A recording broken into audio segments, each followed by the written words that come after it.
Įsijunk gerą nuotaiką su Radio Centru. Skaitai komentarus pats? Visados. Meluoji. Galiu persižegnuoti, bet negaliu dabar žegnotis, nes tai negalime radijoje žegnotis. Kodėl? Tai nėra bažnyčia. Rimtai skaitai komentarus? Visus iki vieno. Vienas iš nedaugelio asmenų, reta tokių, kurie skaito. Kodėl tai darai? Aš profesionalas, aš žiūriu, kaip reaguoja. Man labai įdomu, ar laida, sakysim, ar pats straipsnis, ar laida, jinai turi reitingą. Ta prasme, jeigu daug yra rašančių, reiškia, yra viltis, kad tą laidą daug kas žiūrėjo. Po to, jeigu neigiamai daug rašoma, tai reiškia, mano reitingas yra labai aukštas. Čia pagal komentarų kiekį? Taip. Tai aš senas vilkas esu ir aš reitingų sistemą labai gerai žinau.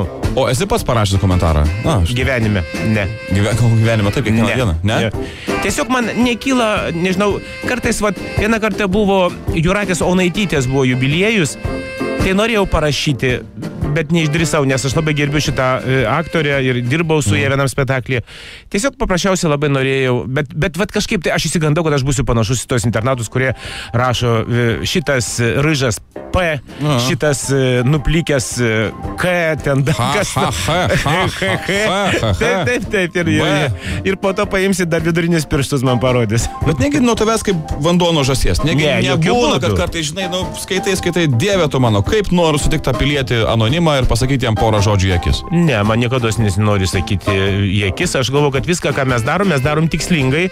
Ypatingai, jeigu mes esam ekrane, scenoje, mes turim išgirsti ir blogąją pusę, ir gerąją pusę. Tad jeigu net yra neobjektyvių tokių vertinimų, tai vis tiek aš perskaitau, man vis tiek įdomu.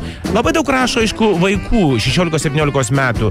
Ir aš galvoju, kad labai dažnai būna tai iš gerų šeimų vaikai. Nes jiems labai daug leidžiama šiais laikais, jiems kalama į galvą, kad jeigu jie turi daug pinigų, reiškia, jie valdys Lietuvą ir kad visiškai nereikia bendrauti su šitais, kurie neturi pinigų. Bet mano tokia nuomonė, subjektyviai, aišku. Radio Centras.